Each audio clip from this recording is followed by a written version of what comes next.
qu'est-ce que tu vas avoir à faire? Recommencer parce qu'à un moment donné, tu vas te dire: «Et là, j'ai écouté ma résistance au changement, donc je suis revenue à la case départ». Donc tu vas refaire le même processus, mais la résistance au changement va se représenter si tu n'en prends pas conscience et si tu ne marches pas avec elle. Bienvenue sur le Méno Show. Ce podcast est destiné aux femmes en préménopause, des femmes engagées dans leur bien-être, surtout pour celles qui ont envie de traverser cette phase sans perdre le contrôle sur leur corps, sur leur alimentation et sur leur vie. Ici, on va parler de conscience, d'inconscient, de bien-être, d'entraînement, d'alimentation, d'hormones, de tout pour vous, mesdames. Bienvenue sur le show. Bonjour, bienvenue sur le show, bienvenue sur le Méno Show pour un nouvel épisode. Aujourd'hui, je veux qu'on commence l'année du bon pied avec une grande connaissance intérieure très importante si tu veux réussir les résolutions que tu as probablement prises. D'ailleurs, je vais faire comme une petite parenthèse sur les résolutions. C'est quelque chose souvent, qu'on ne tient pas. Fait que donc moi, je préfère qu'on travaille une vision. Vraiment une vision, c'est comme on va s'accompagner à plus long terme sur des réels changements, mais on a connecté à quelque chose qu'on désirait vraiment avant. Les résolutions, c'est quelque chose qu'on va choisir. C'est comme, OK, cette année, je veux ça, puis là, je vais commencer par ça, tu sais. Mais là, on le maintient pas dans le temps parce qu'on sait pas comment faire et notre corps est pas prêt pour ce réel changement-là. Donc, si on changeait le mot résolution puis qu'on le mettait plutôt comme une vision, c'est vraiment quelque chose que je travaille très fort et en étroite collaboration avec mes clientes sur la vision. Donc, quelle femme as-tu envie de devenir? Pas seulement une femme avec une perte de poids, mais on va travailler vraiment l'identité, euh, la structure intérieure, comment cette femme-là a envie de se sentir. Et tout l'intérieur qu'on a travaillé, la vision, c'est cette vision-là qui va être solide pour accueillir la perte de poids, mais aussi, c'est cette vision-là qui va te permettre de faire tes changements d'habitude, faire des meilleurs choix, prendre des meilleures décisions, penser autrement, parce qu'on sait que les pensées, ça a un très, très grand pouvoir sur notre fréquence, sur notre corps. Donc, toute cette vision-là, quand on l'a vue de cette femme-là, de comment elle se sent réellement, là, après ça, on dit comme, mais aujourd'hui, qu'est-ce que je dois faire pour me rapprocher de cette femme-là? Aujourd'hui, quel choix, quelle décision, quelle habitude, quelle pensée, quelle position je dois être pour me diriger vers cette vision-là et cette femme-là. Et je vous le dis, ça fonctionne. Moi, c'est comme ça que j'ai traversé la préménopause. J'ai pris une décision intérieure de comment j'avais envie de me sentir et j'ai marché en direction.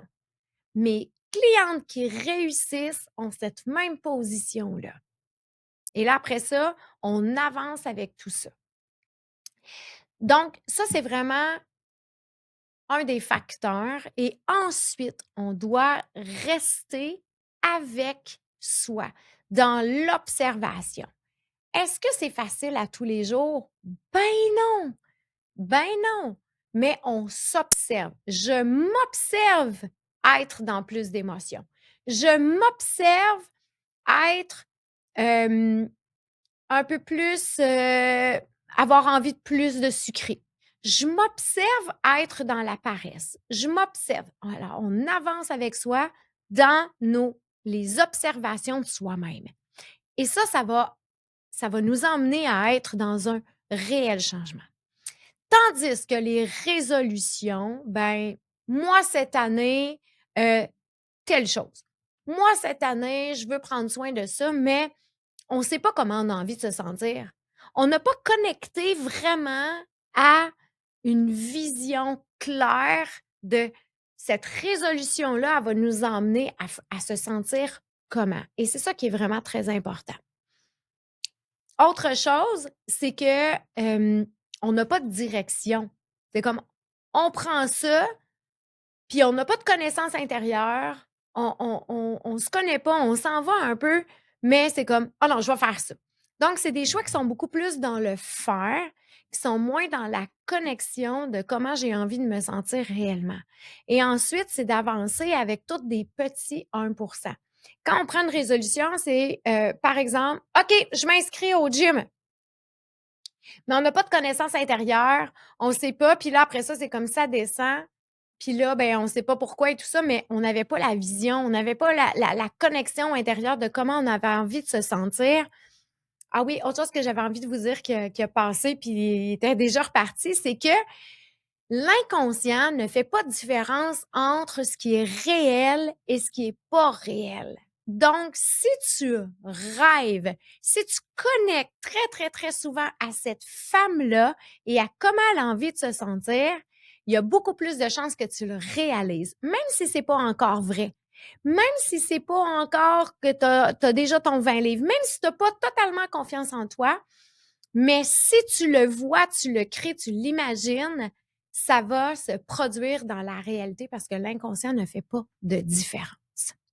Donc, vous avez votre vision, vous avez laissé de côté les résolutions. Maintenant, il y a une notion très importante que je veux que tu saches et qu'avec cette information-là, tu vas avancer encore plus vers la réussite. Vous savez, l'inconscient nous dirige à plus de 85-90. Et quand on ne sait pas comment il nous dirige, c'est là où, ben, c'est comme vous, on est catapulté à la case départ. C'est comme le serpent à échelle, là, tu sais, c'est comme vous, on a pris le serpent puis on est retourné à la case départ et on ne sait pas qu'est-ce qui s'est passé. Donc, aujourd'hui, ce que je vous partage, c'est une connaissance intérieure qui va probablement changer si vous en prenez conscience et que vous agissez en fonction. C'est que votre corps résiste au changement. Alors, peu importe la vision que vous avez, votre corps va créer une résistance. Il veut pas y aller. Il a peur de ce qui s'en vient. Il sait pas où est-ce que vous allez l'emmener. Même si votre vision est très claire, vous allez devoir confronter le corps qui vous offre une résistance au changement. Étant donné que notre inconscient est à 85-90 vous imaginez que nous, avec notre 10-15 notre bataille, elle est quand même très, très féroce. Donc, ce qu'on fait, c'est que là, on entre dans cette connaissance-là. Alors, si vous partez, on va prendre un exemple qu'on part nos résolutions le 2 janvier, c'est là, ça commence. Alors là, on change nos habitudes, on fait des changements, on va au gym et tout ça. Je vous le dis, la résistance au changement est à peu près après 21 jours. On dit que pour maintenir des habitudes, ça nous demande 21 jours. Pour que les habitudes soient vraiment ancrées, c'est 90. Mais pour que ce soit vraiment un lifestyle, c'est 1 an et demi. Alors, vous devez vous accompagner, là. On en a pour un petit bout, là. Il y en a qui pensent qu'après 21 jours, c'est comme: «Ah, ma nouvelle habitude est créée, bingo, tout va bien» et c'est là où ils se font ramasser par la vague de l'inconscient, par la résistance au changement et ils sont, de retour à la case départ. Donc, après 21 jours, la résistance du corps arrive. Et c'est là que tu dois être présente à toi. C'est là où il va dire comme: «Ah, qu'est-ce qu'on fait là? Ça va être ben trop difficile. C'est long avant d'avoir des résultats». Il va utiliser plein de trucs pour te faire résister à ce que tu veux vraiment. Alors, apprends à te connaître, apprends à les identifier. qu'est-ce que moi j'utilise? Donc, la perte de motivation, il commence à faire trop froid, j'ai plus le goût, je suis fatiguée, c'est ben trop difficile, j'y arriverai jamais, anyway, j'ai triché, peu importe, ton corps utilise probablement toujours un peu le même système. Donc, avec ce que je te nomme, tu vas sûrement reconnaître des choses. Des fois, c'est par les pensées, hein, tu sais, le saboteur des pensées, c'est quelque chose qui est toujours très fort, très, très puissant. Donc, essaie de voir. Et si tu t'accompagnes et que tu te dis, ah oui, je le sais, là, tu veux résister. Mais viens, on va y aller ensemble. Même si on résiste, on va y aller ensemble. On peut s'adapter, on peut s'ajuster, mais n'entre pas dans écouter ton corps dans sa résistance au changement parce qu'il va te catapulter par la vague et il va te ramener à la case départ.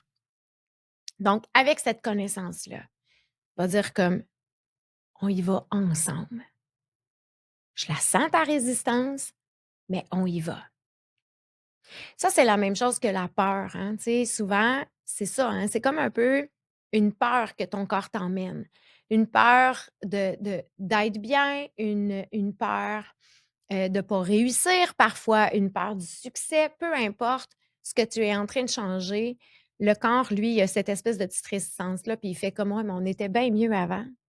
C'est comme on n'était pas obligé là de se forcer, d'être motivé tout le temps ou de donc et c'est là où la résistance est là. Mais si tu marches avec toi, tu vas être vraiment fier de toi. Ton nouvel ancrage, c'est la fierté que tu vas ressentir. Alors, tu donnes la main à cette résistance-là, puis tu dis: «Non, viens-t'en, on s'en va, on va être fiers». Je pense que je l'ai déjà expliqué dans un autre podcast, ou ceux qui me suivent, vous me connaissez. Je suis une ancienne éducatrice en garderie. J'ai travaillé 28 ans, dans les installations, même dans les milieux familiales. J'ai, 4 enfants aussi et j'ai pu faire dans ce métier-là d'éducatrice en garderie une observation, chez les nouveaux où on faisait de l'intégration. Donc, les nouveaux bébés, on les intégrait tranquillement. Donc, des petites avant-midi, des petites heures pour commencer avec papa, maman. Tout à coup, ils quittent. Puis là, on vient créer un système d'adaptation, d'intégration. Et souvent, cette intégration-là se passait vraiment très bien. Donc, les parents, tout contents, commencent à travailler, l'intégration est faite, ça a bien été. Et tout à coup, hein, 21 jours à peu près, l'enfant commence à être accroché après papa, maman, un autre bisou, un autre câlin, pleure, ne veut pas que le parent parte. Et là, maman ou papa est en larmes dans la porte puis il dit comme: «Mais qu'est-ce qui se passe? Pourtant, ça allait si bien. Il s'est-tu passé quelque chose à la garderie? Y est-tu arrivé un événement pour qu'il ait plus envie de venir?» Ben non. Son corps est dans la résistance au changement. Alors, quand on comprend que même un petit corps, tout petit comme ça, offre une résistance au changement, il est en train de se dire: «Oh my God! Mais c'est ça, là, c'est ça ma nouvelle réalité, c'est ça qui se passe pour moi. Donc, je résiste». Alors, rappelle-toi que ton corps, c'est ce petit enfant-là qui est dans l'intégration à la garderie, puis il se dit: «Oh mon Dieu! Oh mon Dieu, c'est ça ma réalité? Alors c'est ça les nouvelles habitudes qu'on prend, c'est ça que alors là, il tombe inquiet, il tombe en résistance, il va venir comme te créer toutes sortes de systèmes de pensée pour faire comme: «Mais non, mais non, mais non». Mais l'enfant à la garderie là, dans sa résistance au changement, si les parents le prennent puis ils font comme: «Ah oui, viens, on va retourner à la maison. Tu as raison, c'est ben trop difficile». Et le parent le ramène à la maison. Après quelque temps, il va se dire: «Ouais, mais là, il faut retourner travailler». Donc, on va ramener le même processus et là, ce processus-là, il va être à recommencer parce qu'il va réavoir une résistance au changement. Donc, avec ton corps, si tu écoutes sa résistance puis tu fais comme: «Hey, tu as bien raison, nos résolutions ou notre vision est ben trop extrême, vient temps, on retourne à la maison. Qu'est-ce que tu vas avoir à faire? Tu vas avoir affaire à recommencer parce qu'à un moment donné, tu vas te dire: «Ouais, mais je suis pas mieux, je suis pas bien, j'ai pas atteint, je voulais vraiment être bien, je voulais changer, faire des choix, des nouvelles habitudes, je voulais être bien intérieurement, je voulais retrouver une paix intérieure, je voulais être plus calme, je voulais avoir plus d'énergie». Et là, j'ai écouté ma résistance au changement, donc je suis revenue à la case départ. Donc, tu vas refaire le même processus, mais la résistance au changement va se représenter si tu n'en prends pas conscience et si tu ne marches pas avec elle. Alors, ce qui est important de retenir aujourd'hui, c'est cette connaissance-là, puis de te mettre une petite note autour de 21, 24, 28 jours, tout dépendant du corps, hein, il y a pas de ligne, tranche. J'ai souvent dit, aux coachs que j'ai côtoyés, je connais beaucoup, beaucoup de coachs qui sont en alimentation, en entraînement, je disais toujours: «Avec un nouveau client, surveille-le autour de la troisième, quatrième semaine. Commence à lui demander comment ça va, comment va la motivation. Est-ce que c'est là où on a plus besoin d'encadrement?» Mais moi, je vais renforcer ceci en disant: «Le meilleur encadrement que tu peux avoir, c'est de toi à toi». Plus toi, tu viens te soutenir intérieurement, plus tu viens de changer une structure. Et quand on change une structure intérieure, c'est que souvent, c'est réglé pour la vie. Donc, tu vas pouvoir t'accompagner maintenant dans chaque changement parce que, tu sais, là, on parle de changement d'habitude, mais des changements dans notre vie, il y en a plusieurs. Même chose. Admettons que tu décides de changer de travail. Fait que, tu sais, c'est toi-même qui donne la démission. Tu dis comme: «Oh non, sais-tu quoi? Ce n'est plus bon pour moi, j'ai un nouveau poste». Ton corps va t'offrir aussi une résistance au changement. Il va faire: «Ah! Qu'est-ce que j'ai fait là? J'étais bien mieux dans mon ancien travail». Il y a toujours cette espèce de petite résistance-là qui va venir être en réaction avec ton corps. Mais à partir de maintenant, tu es avec toi. Tu vas marcher avec toi, main dans la main, solidement, en te disant: «OK, viens avec moi, on y va. Je le sais que tu résistes, je te vois, je t'accueille, je t'entends, mais viens, on va y aller pareil». Et c'est là où tu vas avoir des réels changements dans ta vie. C'est là où il va y avoir un impact majeur dans ce que tu veux atteindre. Alors, la présence à toi, la présence que tu vas offrir à cette résistance-là, pas en essayant de la rejeter, de ne pas la voir, de la nier, de la reconnaître et de la prendre et d'avancer, c'est ça qui va changer. Et c'est ça qui va faire la différence entre toi qui réussis et la personne qui réussira pas cette année. Alors, j'espère que cet épisode-là va contribuer à ton début d'année, qui va vraiment contribuer à ce que tu t'accompagnes cette année dans tes changements. Probablement qu'il y en a au début de l'année, mais peut-être que tu vas en avoir d'autres durant cette année-là. Mais sache que plus tu es présent à toi, plus tu es présent à ce que ton corps t'offre, c'est là où il y a quelque chose de beau qui t'attend de l'autre côté de cette résistance-là. Alors, entre et accompagne ton corps et on se voit de l'autre côté. Et sache que tu rentres dans une très belle saison de ta vie. Merci d'avoir été là et si cet épisode-là, tu crois qu'il peut résonner pour quelqu'un d'autre, partage-le. Ça va me faire vraiment plaisir. Et j'aime lire vos commentaires aussi sur Spotify, sur YouTube. Et voilà, on est tous interreliés dans la lumière à traverser les plus belles saisons qui s'en viennent pour nous. Donc, on se revoit très bientôt pour un nouvel épisode. Merci d'avoir été là.